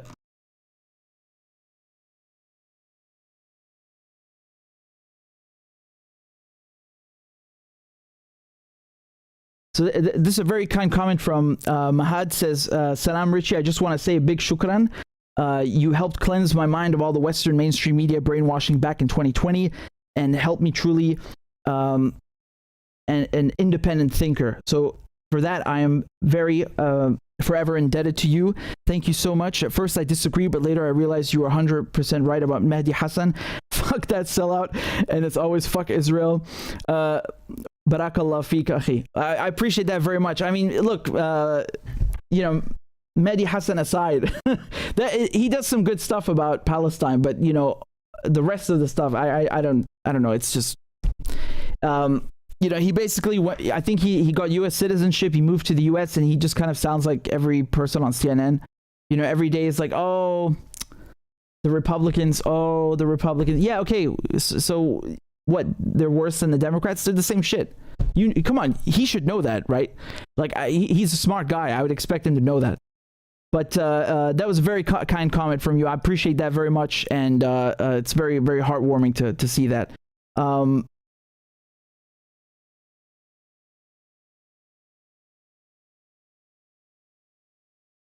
Just give me a second. I'm refreshing the page. We got a donation on PayPal. I'm just going to read this out to you. This is from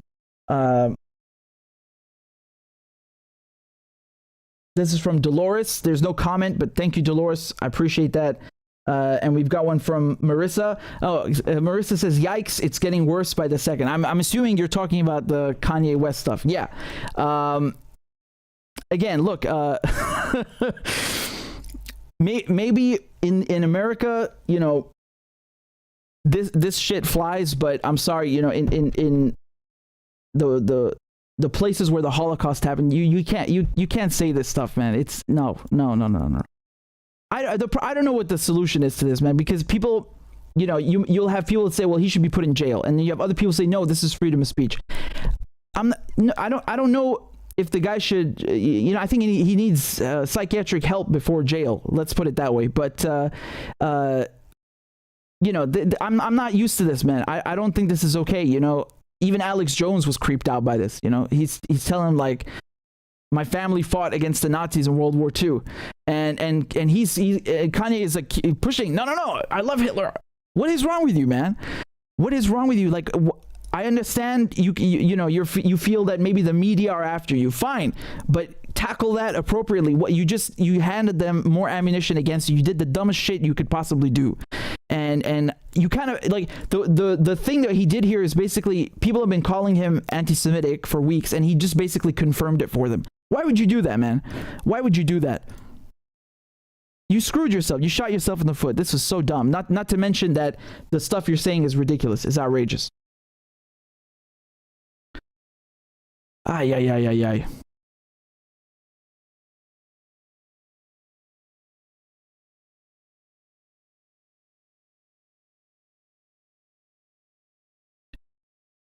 I'm just gonna say one last thing about this, okay? Because for me, I can see that there's something a little off here, because aside from the very explicit comments, the fact that he doesn't tackle the root issues shows me that there's a lack of understanding, or maybe it's on purpose. He doesn't like tackle the Palestinian issue. He doesn't say like, oh, look what the Israelis are doing to the Palestinians. That's not right. He doesn't because he brought up the Abraham Accords, right? The quote unquote peace plan. So that's why we're talking about this. He fails to see that. He fails to see that the Abraham Accords are not bad because Jared Kushner made some money. Yes, obviously that's corrupt. The main issue is because they're forcing this legitimization on Arab countries, and that's why it's bad. Do you understand? No one brings this up. So I don't know, man. Like there were much better ways to go about this, and that's not it. That is not it.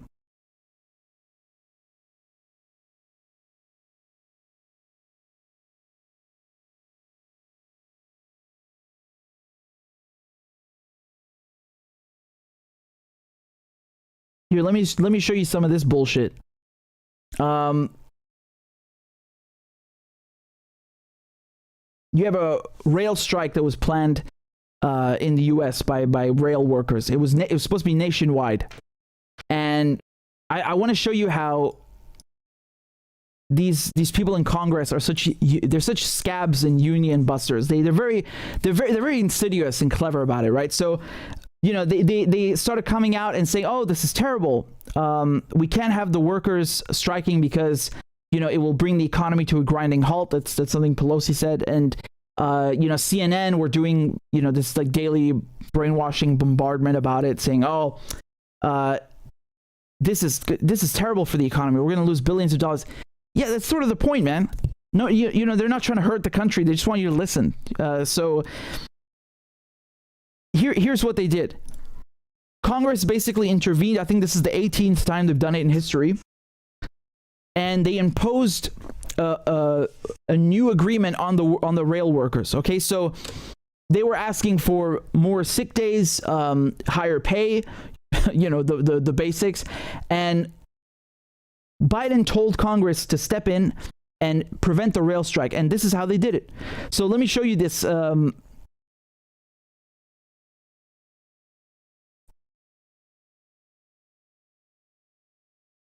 Let me show you this.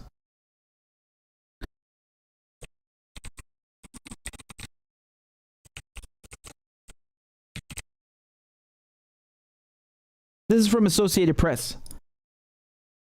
One second, let me switch back. It's the wrong one. There we go. So, House votes to avert rail strike, imposes deal on unions.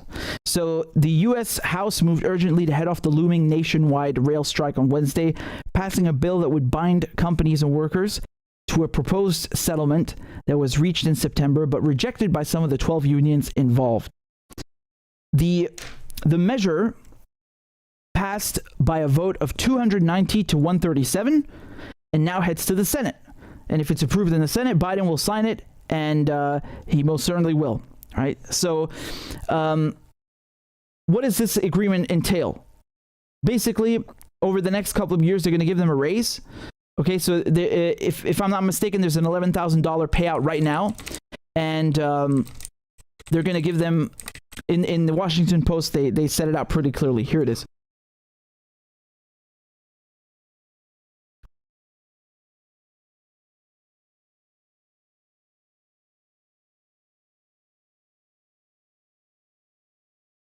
So here's what's in the deal. Wages are set to jump 24% by 2024, and that includes the 14% bump immediately. So like I said, it's an average payout of $110,000 a year. Okay. Then on top of that, they get $1,000 bonuses for 5 years and would not have to absorb higher healthcare deductibles and copay. So, you know, you might be listening to that and thinking, well, this is great. They raised the salaries of the rail workers. They stopped a strike, right? And everything is nice and dandy. Well, no, it's not, because they forced this on the workers. If the workers wanted this, they would have agreed to it themselves. They didn't. Congress stepped in and did it. And what's astonishing to me is that you have AOC, who's on Twitter, you know, just yesterday, and she's saying, call your member of Congress tomorrow. Ask them to only support a rail agreement if it includes paid sick days, even if your member is a Democrat. Don't assume they'll support it just because of party. There are plenty who would vote for an agreement with no paid sick days. Yeah, I'm sure you have people in both parties who would love to screw you. They are ready to screw workers at any moment, no question.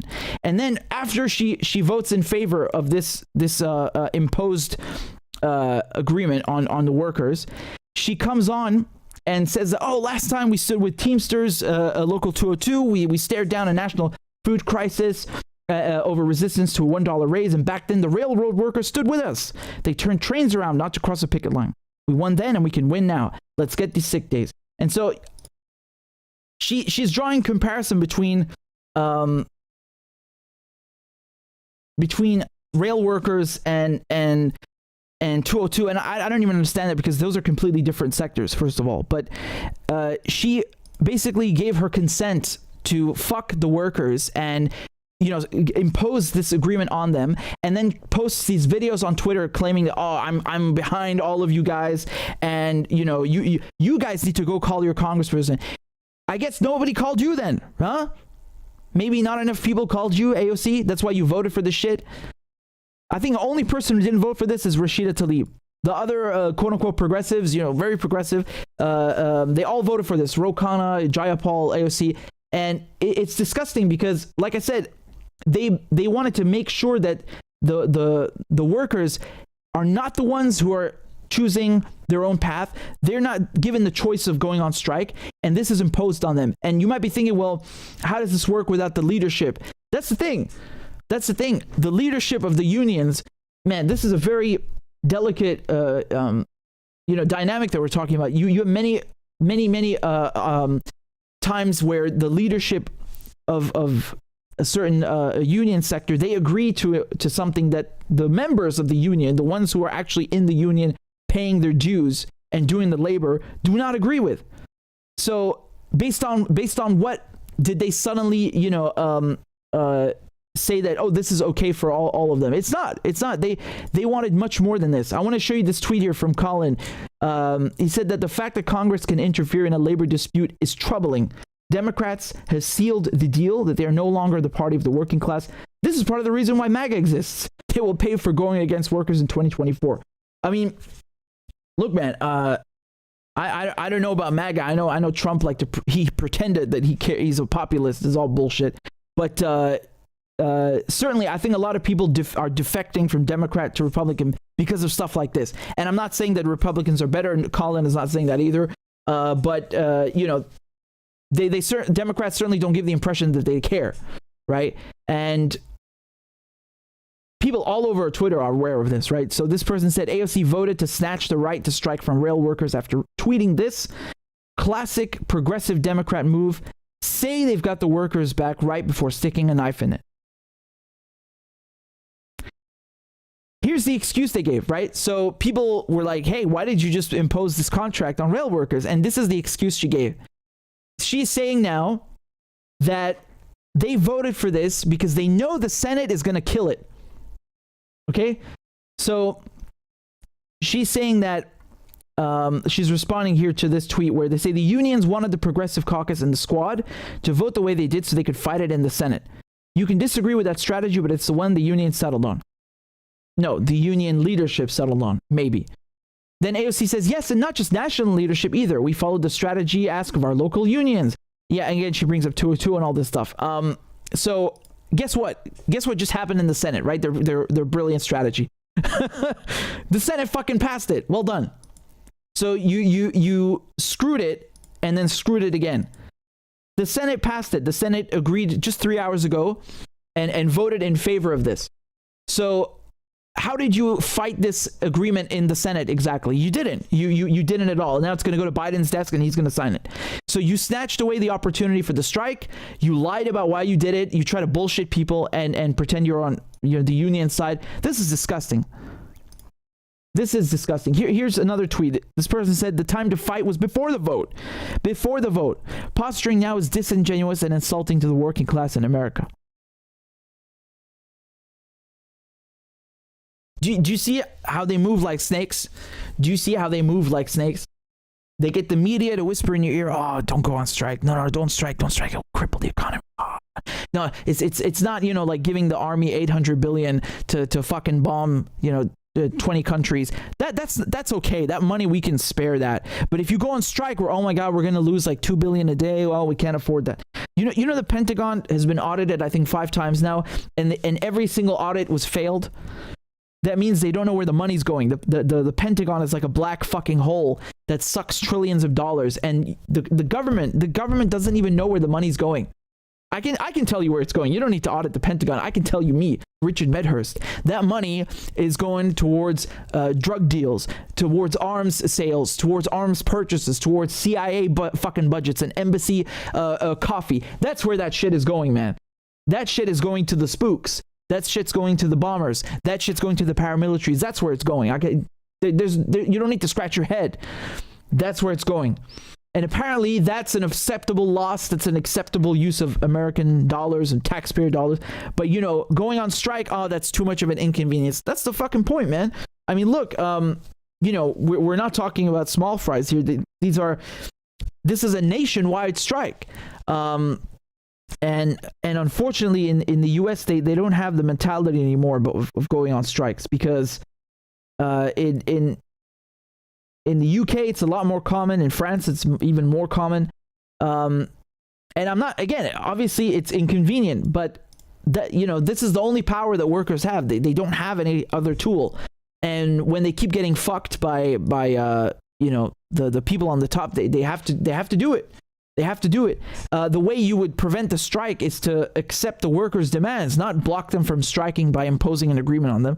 That's not that, you know, that's extremely authoritarian, and just because you have a fucking law to do it and people that are hacks in Congress to get it passed doesn't mean that it's okay, right? That's just how they game the system. They just game the system. That's it. But again, I wanted to show this to you because this is a very big thing, and you know, they leave you with no choice. You look at the Republicans. They openly tell you piss off, and you look at the Democrats and they also tell you openly to piss off. And then you have the progressives who pretend to be on their side, but they actually stick the biggest knife inside of you, right? Because they make you think that you have hope with them. But this is what they do. They vote indistinguishably on all topics with the establishment. Very disgusting. Very disgusting. And it's another dirty trick that they're playing.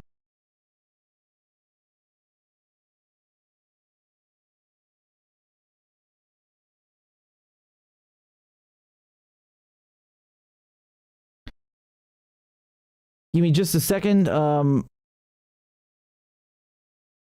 Thank you to, this is from Albert. Albert says, the West don't vote against neo-Nazi. Ye credit people for good things they did. I'm not... Oh, okay. I thought for a second you were talking about the West, and then I realized you're talking about Kanye West. West don't vote against neo-Nazi. You credit people for good things. I'm not sure I understood, unfortunately, but I think you're pointing out one of the contradictions. DC is saying you can't impose an agreement that is contradictory. It is. It is. It is. The whole thing is contradictory. You know, an agreement means there's consent on both sides or from all parties. No, there wasn't. There was not. It was imposed, and definitely an imposed agreement is certainly an oxymoron. Thank you, Kareen, for the super chat, and I think I've read all of them. We've got another one here. This is on Rockfin. Give me 1 second. Daria says, where did you get that scarf, Richard? Aha! This is from Hirbawi. So, it's the only scarf, this only place left in Palestine that makes these scarves, right? The kufia. So, they're really good. You know, they made this special edition for the World Cup. So, you can get it from hirbawi.ps. That's the website.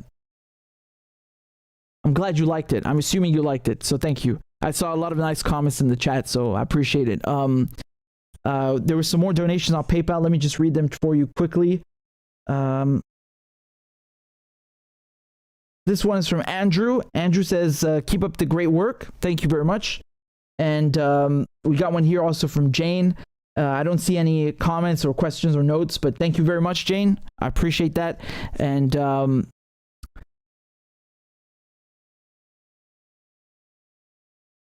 Nick says, I bought one last month. I love it.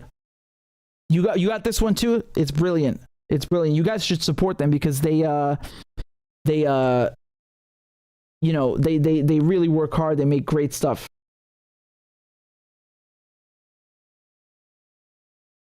Lou says, I like the scarf because I don't see the American flag. I have really bad news for you because the US qualified for the World Cup and all of the qualified countries are here. There must be an American flag somewhere. I don't know where. There's a Russian one too. Oh my God, we're in trouble now. I see Canada. I don't know, man. You tell me. I can't see anything. But I saw the American flag on here. Oh, there it is. See, they're qualified. They're still in the game. They're gonna play Netherlands, right? Anyway, EI says you got to burn it now. Hey, but there's something really cool on this. Hold on. It says here. Give me a second. Where does it say that? It says.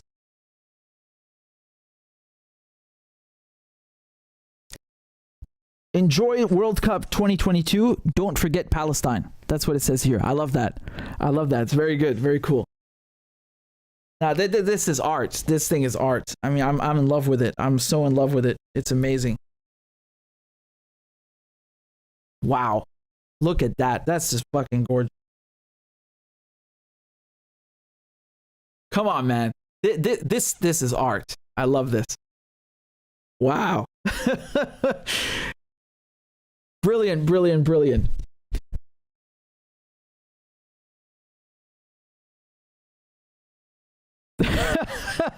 Where Pilgrim says I should sew a patch over the American flag. Oh Christ, man. I can definitely sew a patch onto something, but you know, I want to leave it. I'm gonna leave it untouched. I'm gonna leave it untouched. Mario Kiri says Hirbawi. Hirbawi is the maker of this scarf. Hirbawi is a family-owned business too. They're great. They are. Know Your Kareen says this is the dopest scarf in the millennium, hands down. I have to agree. I'm sorry. I have to agree. This is the dopest scarf. That's it. I'm surprised they haven't sold out the scarves, that they're not sold out. You can still get them. Hirbawi.ps. Run and get them now, man. Because I'm telling you, I bought more than one. Claudia put the links down there.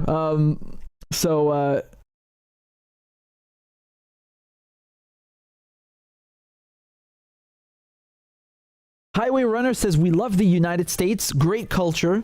Just maybe stop using AIs to do your political war games. It's unfair. I mean, that's the thing, man. You know, the US it has great minds and great people, and it's a great country. You know, certainly in size, right? The problem with the US is that it's a fork of the British Empire, and it shits on everyone. So it kind of outweighs the good, unfortunately. But you know, we maybe there's some hope. Maybe we can you know, make a good version of the US and the UK. That would be lovely. So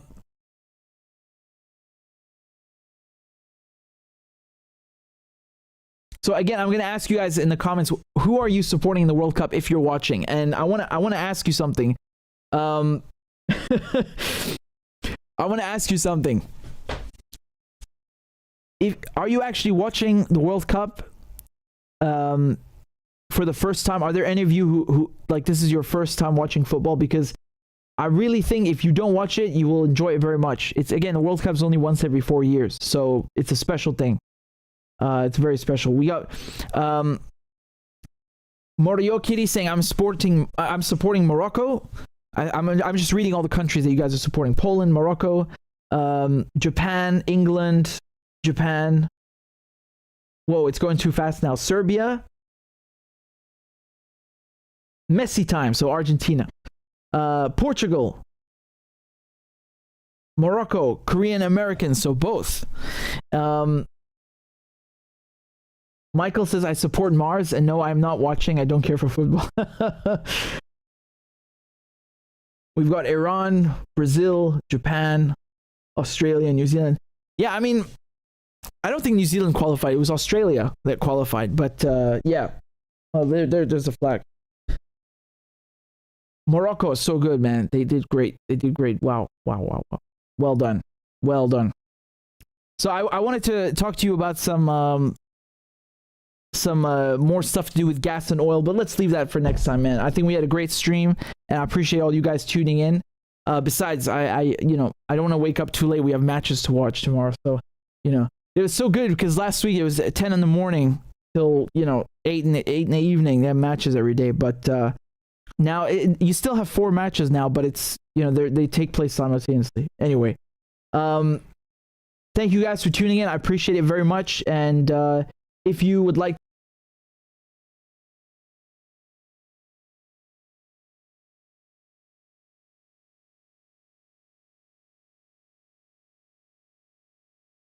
If you guys would like to donate, you can hold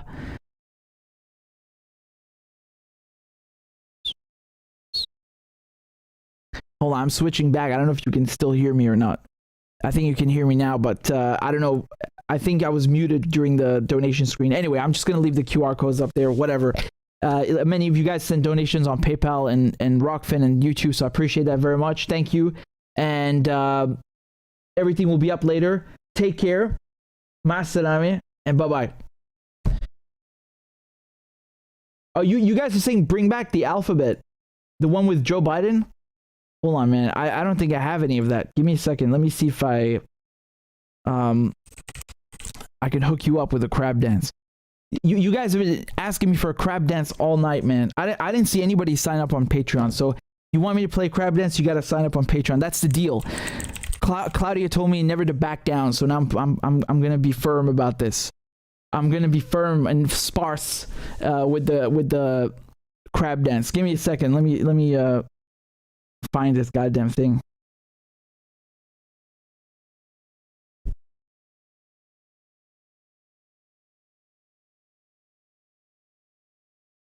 Ah, there we go. There's the latest one.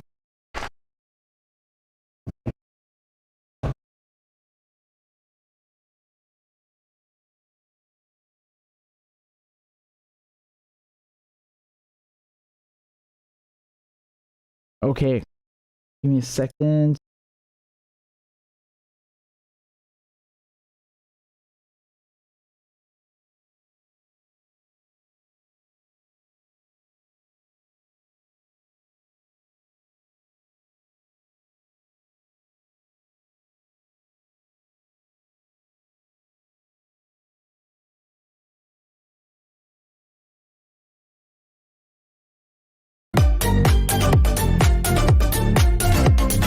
Clap for that, you stupid bastard. And Corn Pop was a bad dude. And he ran a bunch of bad boys. Listen, fuckhead, you have fucking crossed the line. Claiming I'm the enemy. You got that, you goddamn son of a bitch? I don't give a fuck what you think, bitch. Good morning. Sunday morning. Cut that bitch off. Thank you for Iron Dome, which is a technical marvel. والله انتوا كلاب بصراحة يعني. ماشي نشتغل عادي. We lied, we cheated, we stole. China.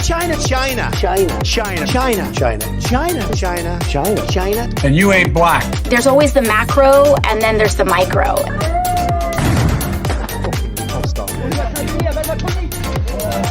Do not come. Do not come. I'm gonna come. You talking to me? Ladies and gentlemen, I'll have 2 number 9. Number 9 large. we got him.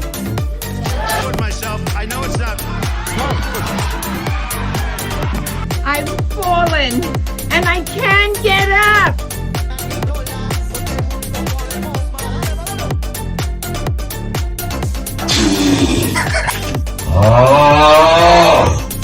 Disgusting! Why you texting? Why? You're getting nervous, man. Calm down. It's okay. Suck my dick and choke on it. I yield my time.